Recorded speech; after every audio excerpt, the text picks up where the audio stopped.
Most of the financial advice out there is technically correct.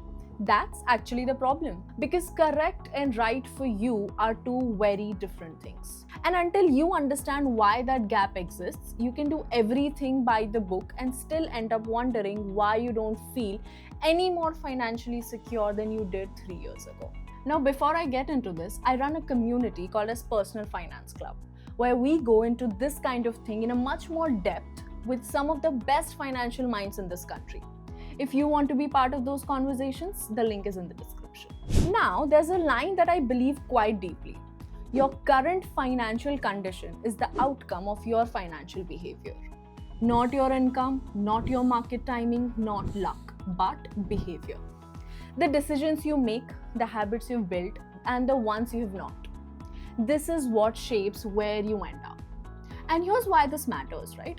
Financial behavior is not the same for everyone. It's shaped by a set of very specific factors that are unique to your situation, right? So any plan or any piece of advice that does not account for those factors is not really built for you. It's built for a generic version of you that doesn't actually exist. I want to walk through two of those biggest ones today. There are more and I'll touch on those briefly, but these two are the ones I think most people have never actually thought about in relation to their own financial decision. The first factor is something we call the generation of wealth creation. This has nothing to do with your age or when you were born. It's about which stage of wealth creation you're currently in. And that changes everything about what the right financial decisions actually look like. When someone is in generation 1, their relationship with money is fundamentally about needs, basic security, not going backward, making sure the fundamentals are covered, a roof over your head,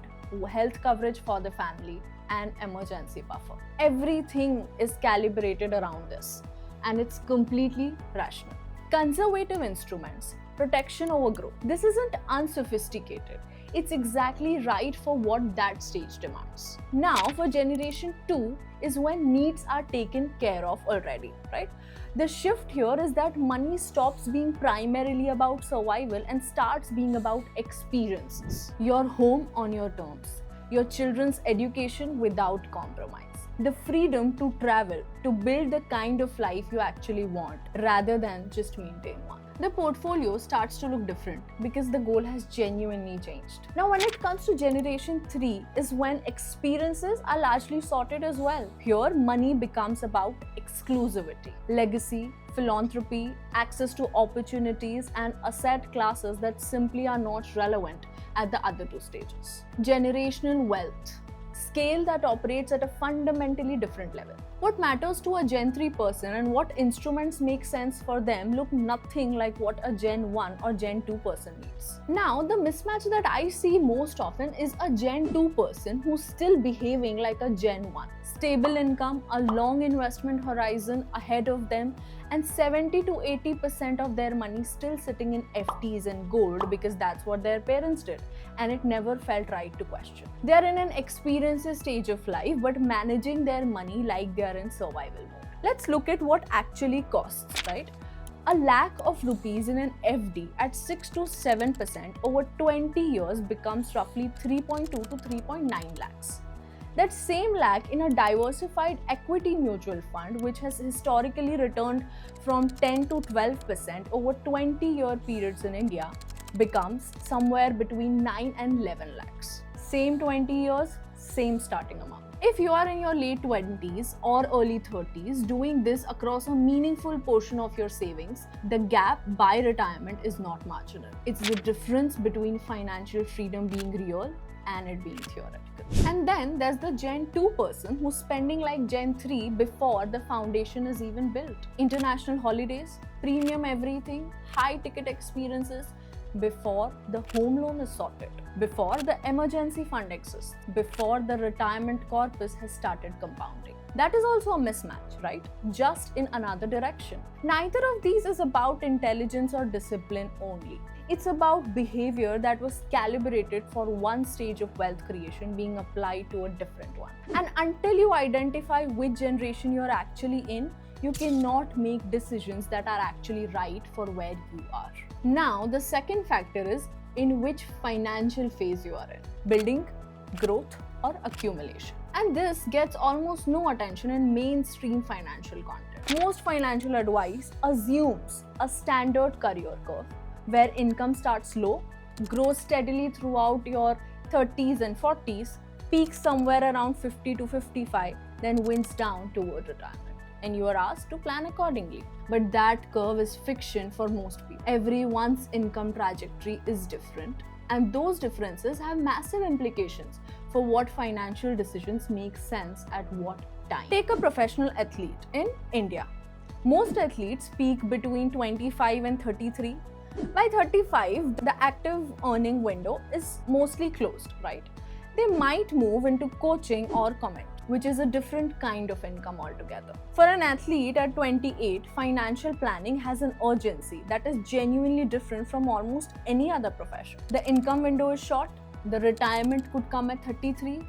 Every year of peak earning that isn't being used to build a serious corpus is a year that cannot be recovered. Now take a doctor. A doctor at 28 is likely finishing residency, earning maybe 8 to 10 lakhs, just beginning to build their practice. But a doctor at 42 or 45 with 15 years of experience and a reputation might be earning 50, 60, 80 lakhs. Now their income graph goes up sharply with time, experience and trust. For a doctor at 28, aggressively optimizing their savings right now matters less than investing in building their clinical practice and reputation, because their most productive financial years are still well ahead. We are talking about the same age bracket with completely opposite income trajectories. If you gave both of them the same financial plan, it would almost certainly be wrong, at least for one of them, or probably both. Now, beyond professions, most people move through at least three broad phases. There's a building phase, where income is still growing and the priority is establishing foundation, the emergency fund, the right insurance coverage, beginning to invest in small amounts. Then a growth phase, where income is more stable and the focus shifts to real wealth creation and compounding. And then an accumulation phase, where the goal moves toward preserving and optimizing what's been built and starting to think about what comes after. The right risk profile, the right instruments, and the right financial priorities look different in each of these phases. And like I said, these are just two of the many factors that exist. Your income structure matters enormously. A startup founder with variable, unpredictable income needs a completely different financial architecture than a salaried professional with a guaranteed monthly inflow. One needs far more liquidity built in, and the other can afford to lock money way more aggressively. And then there's your financial personality. How you actually behave with money under pressure, not how you think you do. That's a factor too, and probably the most underestimated one. Now, none of this means financial literacy doesn't matter. Understanding how compounding works, knowing what a mutual fund is doing with your money, being able to read an insurance policy document. This is the foundation and you genuinely do need it. But there is a difference between knowing what financial instruments exist and knowing which ones are right for your situation right now. Financial literacy gives you the first thing. It does not give you the second. Knowing everything about medicines in a pharmacy doesn't help you treat an illness without first understanding what the illness actually is. This is why we talk about financial literacy on this channel. But it's also why we talk about behavior, about generation, about life phases, and about personality. Because the knowledge alone is not the plan. The plan is what happens when you apply the right knowledge to the right situation, which means first getting very clear on what your situation is. And today, the question I'll leave you with is this. When was the last time you actually looked at your financial decisions and asked, is this built for my situation, my generation of wealth creation, where I am in my earning life, my industry, my actual financial personality? Because if you have not, you might be following the right advice, but for someone else's life, and that's worth sitting with. Okay, with this, we come to the end of this video. Next time, I'm going to walk you through some of the very important factors that you need to consider while planning your personal finance. Until then, stay tuned. I will see you next week.